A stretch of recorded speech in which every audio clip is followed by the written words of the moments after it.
A paz do Senhor Jesus, meus amados irmãos, aqui é a missionária Arlete, iniciando mais uma pré-aula da Escola Bíblica Dominical Editora Betel do terceiro trimestre de 2018, com o tema Israel 70 anos, o chamado de uma nação e o plano divino de redenção. Hoje comentaremos a sexta lição da nossa revista, O Deserto, uma escola divina. Antes de iniciarmos o comentário de hoje, vamos buscar a direção do Espírito Santo de Deus para mais esta lição. Grande e maravilhoso Deus, neste momento, Senhor, nós te agradecemos por todas as bênçãos a nós dispensadas. Senhor, obrigada por tudo que tu tens feito e por tudo que tu vais fazer. Nesse momento, Pai, eu te peço uma bênção especial na vida dessa pessoa que está me ouvindo. Senhor, que tu possas entrar com a provisão necessária, com o consolo necessário, com tudo que ela precisa para ser bem-sucedida em seu ministério. Abençoa sua família, abençoa a nossa pré-aula, sê tu conosco e nos revela a tua palavra em nome de Jesus. Amém.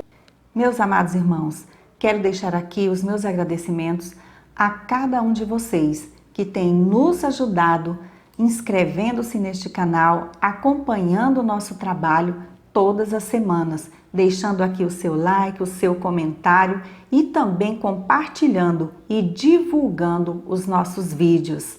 Continue conosco e nos ajude cada vez mais a fortalecermos esta obra. Quero também aqui fazer um agradecimento especial ao meu pastor, Divino Bispo Leandro, dirigente da Assembleia de Deus Nação Madureira do Aureni 1, em Palmas, Tocantins, pelo apoio, incentivo ao nosso trabalho. Agradecemos também ao presbítero Moacir, o nosso superintendente da Escola Bíblica Dominical, pela força e incentivo que nos tem dado. Que Deus continue abençoando vocês. E você que ainda não é inscrito no nosso canal, faça isso agora. Se inscreva, curta e ative o sininho para receber em primeira mão as nossas postagens. Deixe aqui o seu comentário e compartilhe também com outros irmãos os nossos vídeos. O nosso objetivo é levar até você um subsídio a mais para a sua escola bíblica dominical e juntos aprendermos um pouquinho mais da palavra de Deus. Lição de número 6, O Deserto, uma escola divina. O texto áureo de hoje encontra-se em Oséias, capítulo de número 2 e o versículo 14, e diz assim a palavra do Senhor: Portanto, eis que eu a atrairei e a levarei para o deserto e lhe falarei ao coração. A verdade aplicada nos diz que no deserto Deus sustenta, guia e aperfeiçoa o seu povo. Os textos de referência de hoje encontram-se no livro de Êxodo, capítulo de número 13, os versículos 19, 20, 21 e 22. E assim diz a palavra do Senhor. E tomou Moisés os ossos de José consigo, porquanto havia este estreitamente ajuramentado aos filhos de Israel, dizendo: Certamente Deus vos visitará. Fazei, pois, subir daqui os meus ossos convosco. Assim, partiram de Sucote e acamparam em Etã, à entrada do deserto. E o Senhor ia adiante deles de dia numa coluna de nuvem, para os guiar pelo caminho, e de noite numa coluna de fogo, para os alumiar, para que caminhassem de dia e de noite. Nunca tirou de diante da face do povo a coluna de nuvem de dia, nem a coluna de fogo de noite. O primeiro objetivo desta lição é mostrar que Deus tem sempre o controle da nossa caminhada. Após Deus ter libertado o povo de Israel da escravidão do Egito, iniciou a sua jornada rumo à terra prometida. O percurso escolhido por Deus não foi o mais fácil, porém, com certeza, foi o melhor para os israelitas naquela ocasião, pois eles não tinham estrutura para enfrentar o inimigo ou guerrear. Deus, com seu infinito amor, sempre cuidou com zelo do seu povo, mas estes ainda precisavam aprender muito com o Senhor. Era necessária uma educação especial e divina para que os israelitas fossem preparados para tomar posse da terra prometida. Aquele povo, recém-saído da escravidão, precisava ser lapidado, e o deserto foi uma escola para os israelitas. Tópico 1. Deus escolhe o caminho do deserto. O deserto é uma região inóspita, onde ocorre pouca quantidade de chuva, a umidade relativa do ar é baixíssima, o clima é de altas temperaturas durante o dia, caindo bruscamente à noite. O solo é pouco fértil, formado por areia e rochas, onde pouca ou nenhuma vegetação se desenvolve. Nessas condições, a vida torna-se complicada para seres humanos e várias espécies de animais. Deus poderia ter escolhido um caminho mais curto para o povo trilhar rumo à terra prometida, mas na sua onisciência preferiu o que era mais longo, pelo deserto, para conduzir a Israel. O comentarista afirma neste tópico que se fosse para o povo de Israel escolher, jamais escolheriam este caminho. De um modo geral, ninguém gosta de caminhos difíceis, de dificuldades, mas o itinerário de Deus é sempre o melhor para nós. E ele sabia o que o povo precisava, se fortalecer espiritualmente para confiar nele diante dos desafios que enfrentariam, e por isso escolheu esse caminho. O caminho de Deus é o melhor itinerário, mesmo que às vezes não pareça. Em Êxodo capítulo 13, versículo de número 17, encontramos a primeira explicação de Deus para a escolha deste caminho. Tendo Faraó deixado ir o povo, Deus não o levou pelo caminho da terra dos filisteus, posto que mais perto, pois disse, para que, porventura, o povo não se arrependa vendo a guerra e torne ao Egito. Deus, que sonda os corações, sabe as nossas limitações, melhor que nós mesmos. O Senhor queria que o povo de Israel o conhecesse como o seu Senhor, o seu Salvador e Redentor, e aprendessem a confiar nele, conforme Isaías capítulo 60, versículo 16.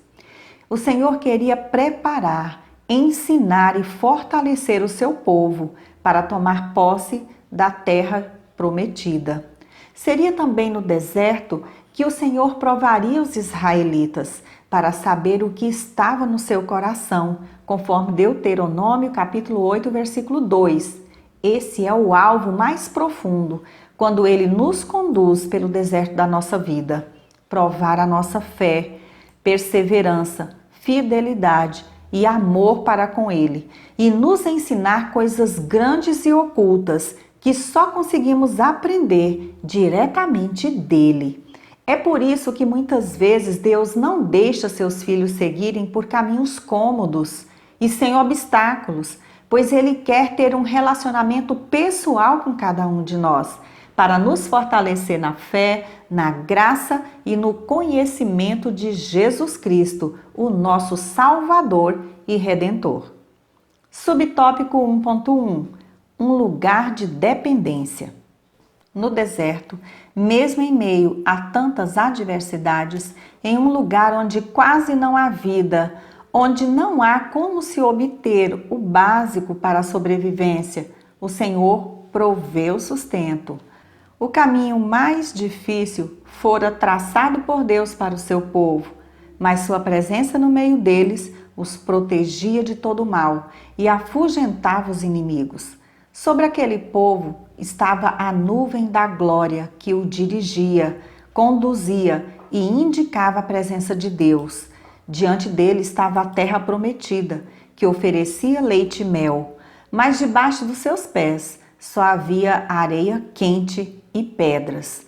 Assim, aquela grande multidão vagueou pelo deserto de Sur, não encontrando água, motivo esse que faria com que a fé dos israelitas no Deus vivo aquele que os resgatou milagrosamente do Egito, fosse posta à prova inúmeras vezes, conforme o capítulo 17 de Êxodo.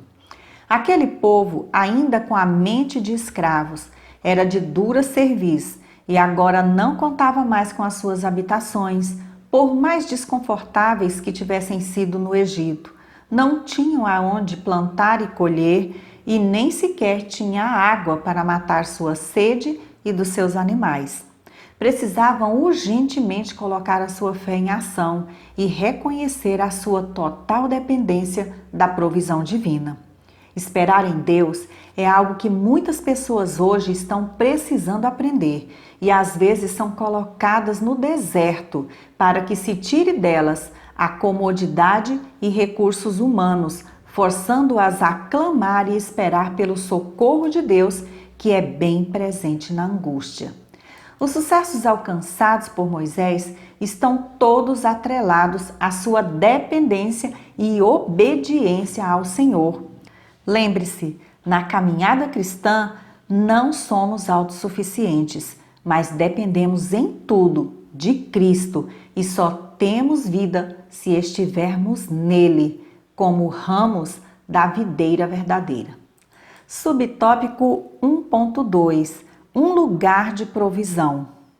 Em Êxodo, capítulo de número 15, versículos de número 22 e 23, diz o seguinte: Fez Moisés partir a Israel do Mar Vermelho e saíram para o deserto de Sur. Caminharam 3 dias no deserto e não acharam água. Afinal, chegaram a Mara. Todavia, não puderam beber as águas de Mara, porque eram amargas. Por isso, chamou-se-lhe Mara. Após a travessia do Mar Vermelho, o povo de Israel caminhou por 3 dias deserto de Sur adentro, até chegar a Mara. Esse deserto se estendia desde a fronteira do Egito até o Oriente, e Moisés enfrentou um grande desafio ao conduzir o povo naquele lugar. A provisão de suas necessidades, como a água e o alimento. Os israelitas já reclamavam de sede e, quando encontraram água, esta era imprópria para o consumo humano, motivo pelo qual a chamaram de amarga, significado da palavra hebraica Mara. Poços e fontes de água salobra são frequentemente encontradas nas regiões desérticas. O extremo amargor do gosto da água das fontes da extremidade sul do deserto de Sur é confirmado por todos os que por ali viajam.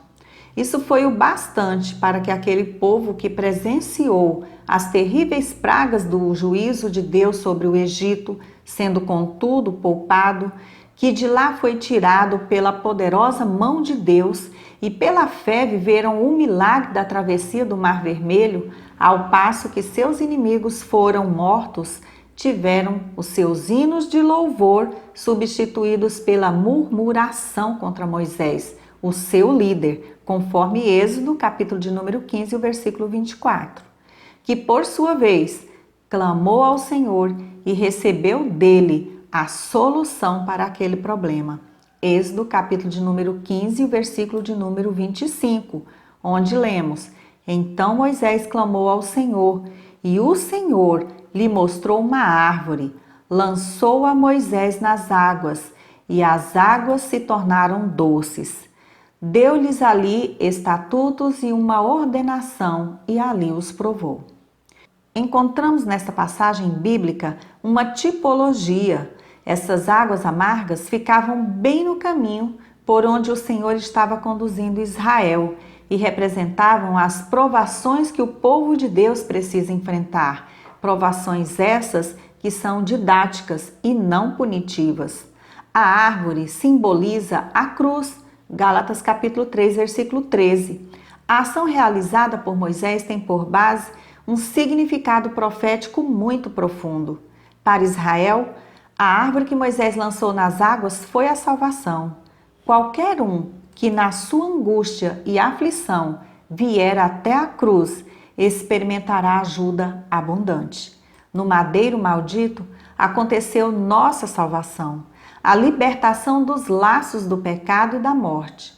Nosso Senhor e Salvador Jesus Cristo, que na cruz consumou o ato mais difícil e grandioso, também é capaz de solucionar a nossa miséria e perturbações pelas quais estivermos passando no momento. Nossas dificuldades são suas oportunidades. Acheguemo-nos à cruz com elas. A água amarga tornou-se doce em um instante, no momento em que entrou em contato com a árvore. Esse é um convite insistente para que nos abriguemos debaixo da cruz de Cristo. Jesus transforma aquilo que é amargo em nossas vidas em doce. Deus protegeu e direcionou o povo de Israel através da coluna de nuvem durante o dia e da coluna de fogo durante a noite, e os alimentou através da provisão do maná, que consistia em flocos pequenos e redondos e era usado para fazer pães. Tinha gosto de bolo de mel, conforme Êxodo capítulo 16 e o versículo 31, e caía junto com o orvalho todas as noites, sendo parecido com sementes de coentro.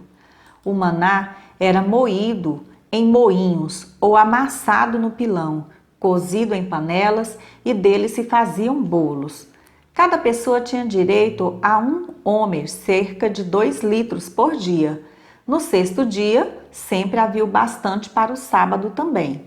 O maná começou 1 mês depois de deixarem o Egito e foi dado diariamente no decurso dos 40 anos no deserto, até atravessarem o Jordão. Foi quando cessou tão repentinamente quanto começara. Números capítulo 11, versículos 6 a 9 e Josué capítulo 5, versículo 12. Esse é o nosso Deus, Jeová Jiré, o Deus de toda provisão. Se formos fiéis ao Senhor e obedientes à sua palavra, jamais nos faltará coisa alguma em nossa vida. Deus provê todas as coisas para aquele que tem fé. Subtópico 1.3: um lugar de provação. O deserto é um lugar de provação, de dificuldades, de medos, de solidão, de dúvidas, perdas e dores. Você que já passou pelo deserto da sua vida ou ainda está nele, sabe muito bem disso. Deus permite que o seu povo passe por provas para que cresça na fé e se fortaleça. É durante a provação que o crente é conhecido, que a sua fé, confiança, fidelidade e amor a Deus são aprovados ou reprovados por Ele. O comentarista diz aqui na nossa revista que muitos enganos, motivações e desejos só são revelados quando somos provados ao extremo. Uma coisa é estarmos vivendo na graça, na bênção, sem que nos falte nada na vida. Outra bem diferente é quando estamos passando por necessidade. É aí onde mostramos se realmente temos fé e confiança no Deus ao qual servimos. Saiba que Deus não coloca os seus filhos no deserto para morrerem. Se houver morte, será por causa da dureza do coração, da desobediência ou da rebeldia contra o Senhor. O comentarista ainda diz aqui, na revista do professor, que todos os testes aplicados por Deus em seu povo eram para revelar o que estava no coração deles. Os filhos de Israel jamais poderiam esquecer que eles eram fruto da providência divina e não obra do acaso ou de seus próprios esforços. O motivo da provação ou do deserto de Deus é para saber se o amamos de todo o coração e de toda a nossa alma. Deuteronômio capítulo 13, versículo 3. E também é o aperfeiçoamento cristão por meio do aprendizado e do fortalecimento da nossa fé e comunhão com o Senhor. A intimidade do Senhor é para os que o temem, aos quais Ele dará a conhecer a sua aliança. Está escrito no Salmo de número 25, o versículo 14. O segundo objetivo desta lição é explicar o propósito de Deus ao pedir que construíssem um tabernáculo no deserto. Tópico 2. Um tabernáculo no deserto.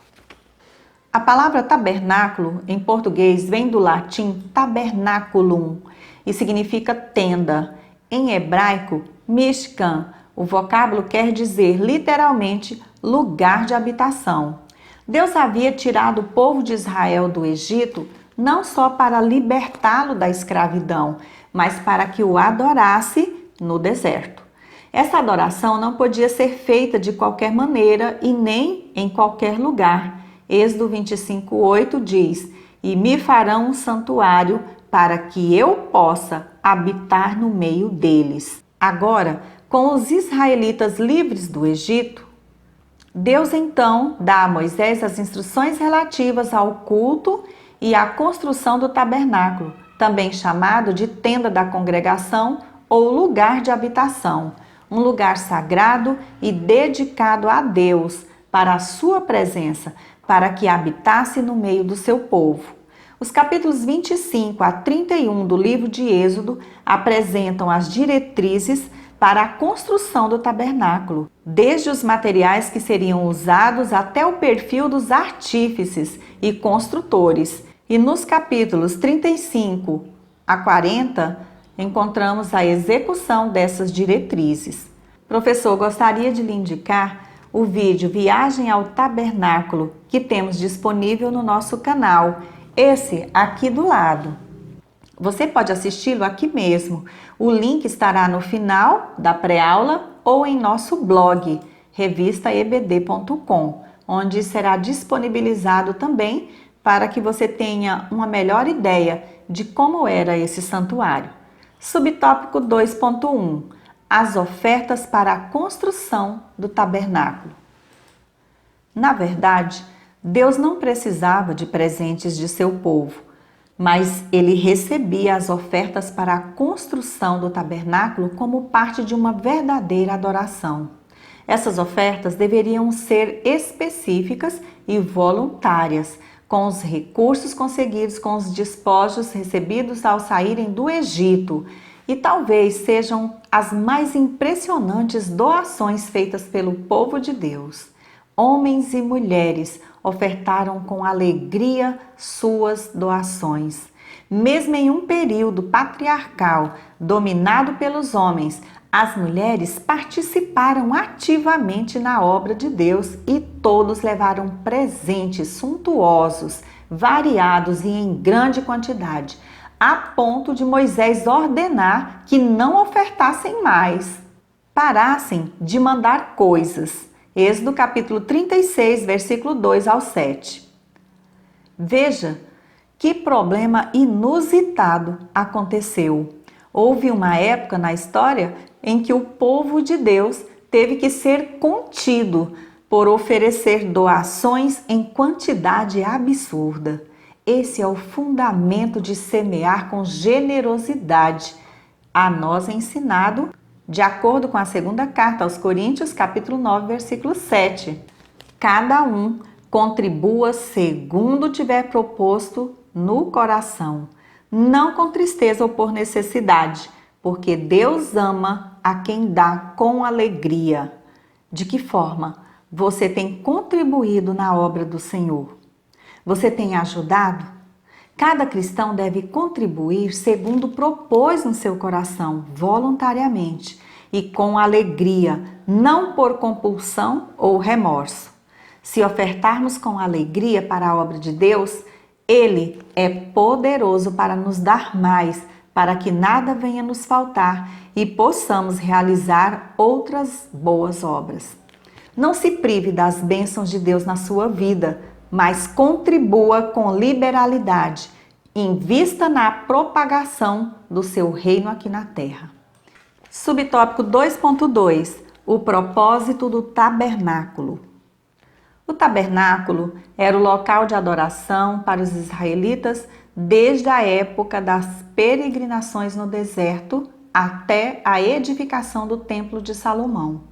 no deserto era a estrutura mais alta do arraial dos israelitas e se destacava acima do mar de tendas como lembrança constante da presença de Deus no centro da nação.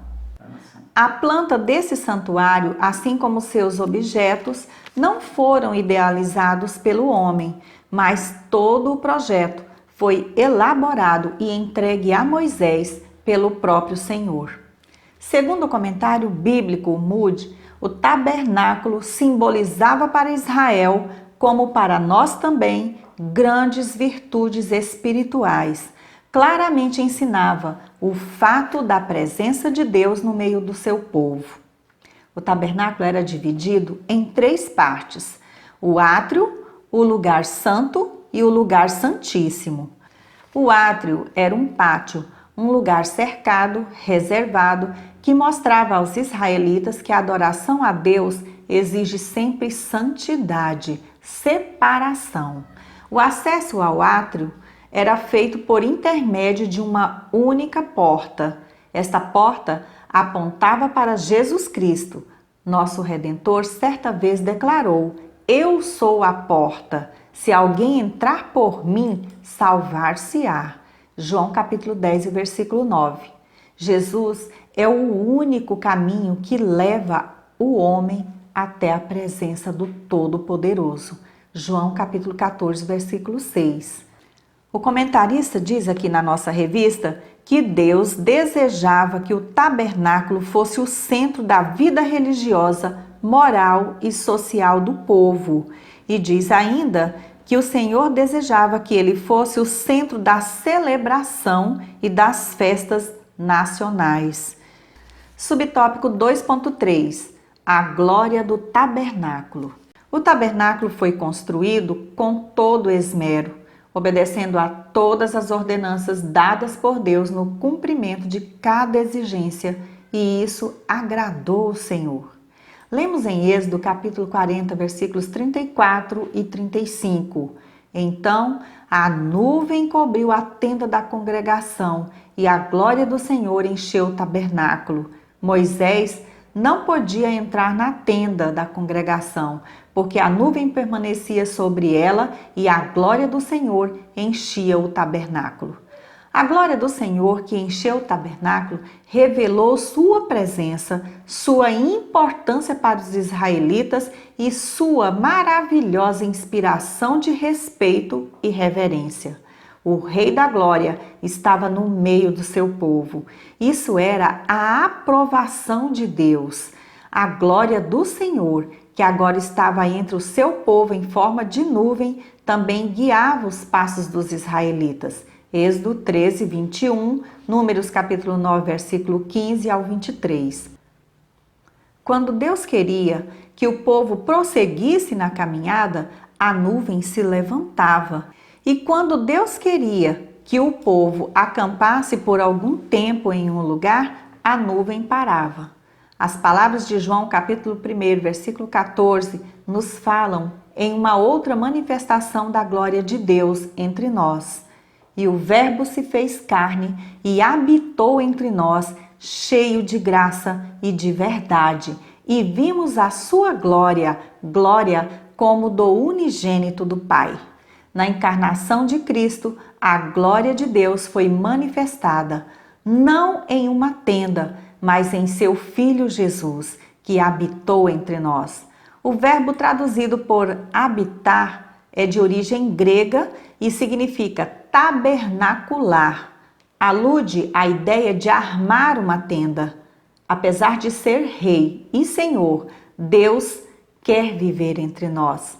Para isso, chegou a fazer-se homem para habitar conosco. Assim como Deus manifestou a sua glória no tabernáculo, edificado por Moisés, em Cristo ele revelou a sua presença divina e o seu caráter. João capítulo 18, versículos 6, 20, 26 e 27.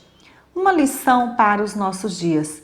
O que fez a glória do Senhor encher o tabernáculo não foi a suntuosidade, a beleza, magnificência de sua construção em si, mas sim por ter sido construído exatamente conforme as ordenanças de Deus. Da mesma forma que hoje, a glória de Deus não é vista ou conhecida pela beleza, pelo conforto e luxo dos nossos templos, mas sim pela presença de Deus em nosso meio.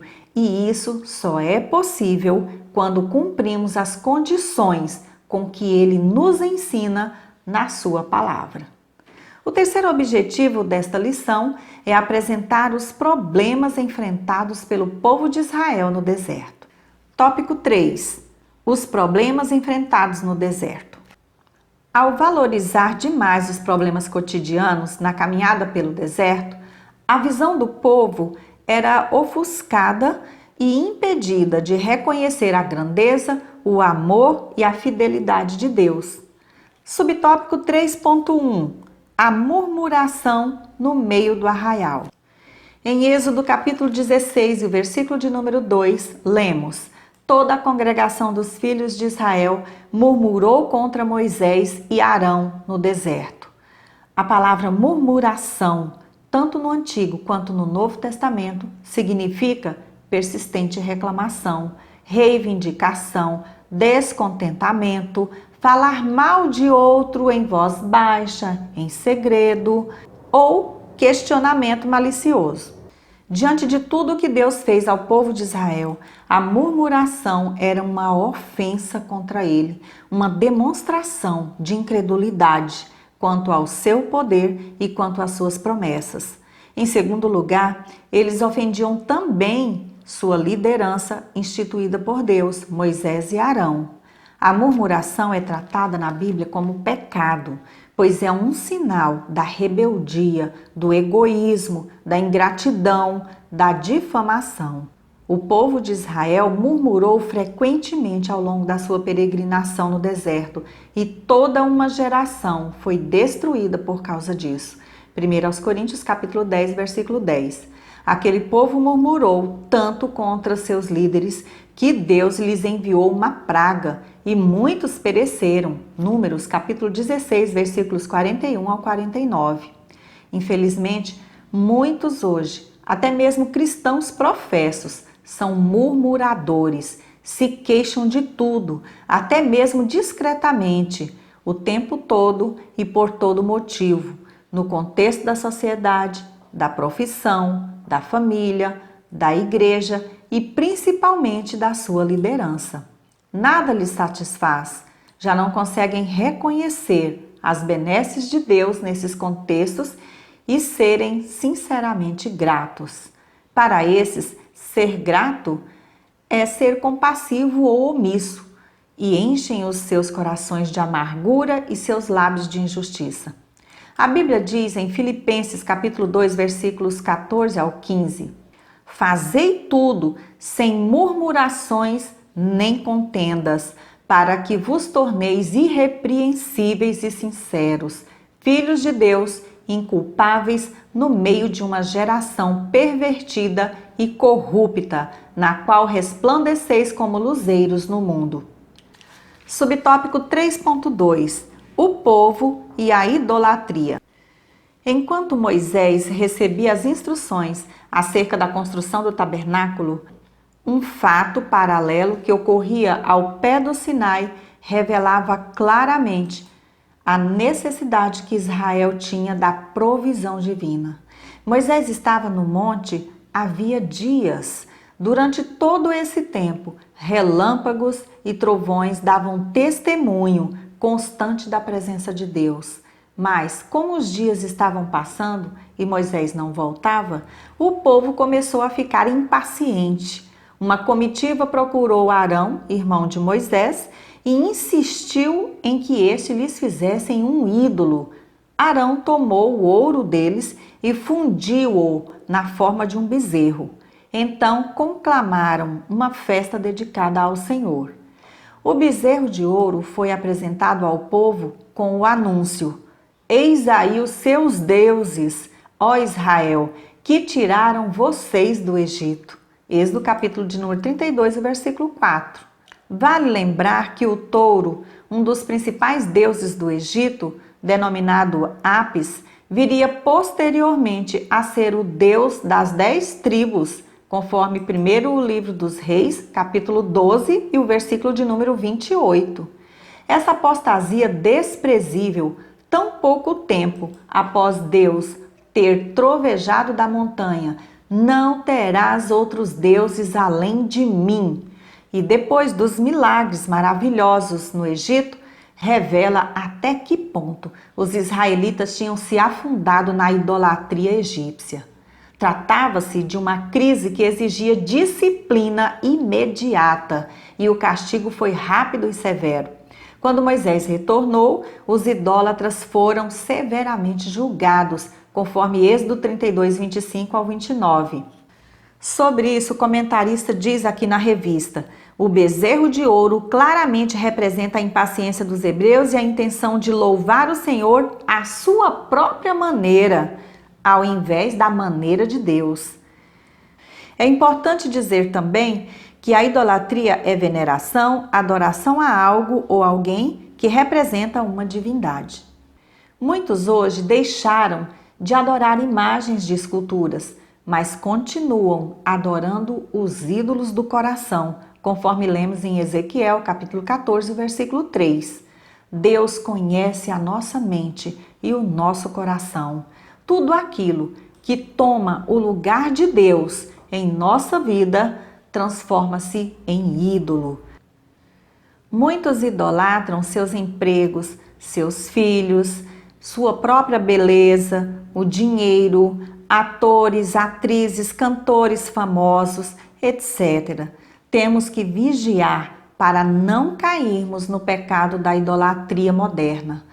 Quanto ao que se sucedeu após os eventos no deserto, o resultado final são 40 anos de peregrinação infrutífera e a morte de toda a primeira geração que saiu do Egito, com exceção de Josué e Calebe. Subtópico 3.3 – Um povo obstinado. Essa expressão alude à teimosia do povo em recusar-se a seguir os caminhos de Deus. Eles continuavam muito instáveis, inclinados a erros, com mentalidade ainda do tempo de escravos do Egito, e não poucas vezes se mostrando obstinados e rebeldes.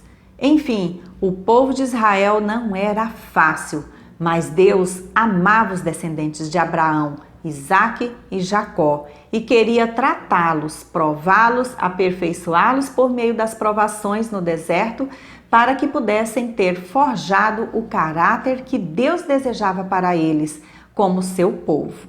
Esse processo, por causa da dureza do coração do povo, acabou durando muito tempo, 40 anos. Cabe a nós, filhos de Deus, Igreja do Senhor Jesus, aceitarmos e vivermos as instruções que Ele nos dá na sua palavra. Para concluir, a peregrinação dos filhos de Israel pelo deserto nos mostra o quanto Deus preparou o seu povo para herdar a terra prometida. O deserto revelou as deficiências do caráter do povo e, ao mesmo tempo, oportunizou que Deus revelasse a sua lei e educasse o povo para se tornar uma nação.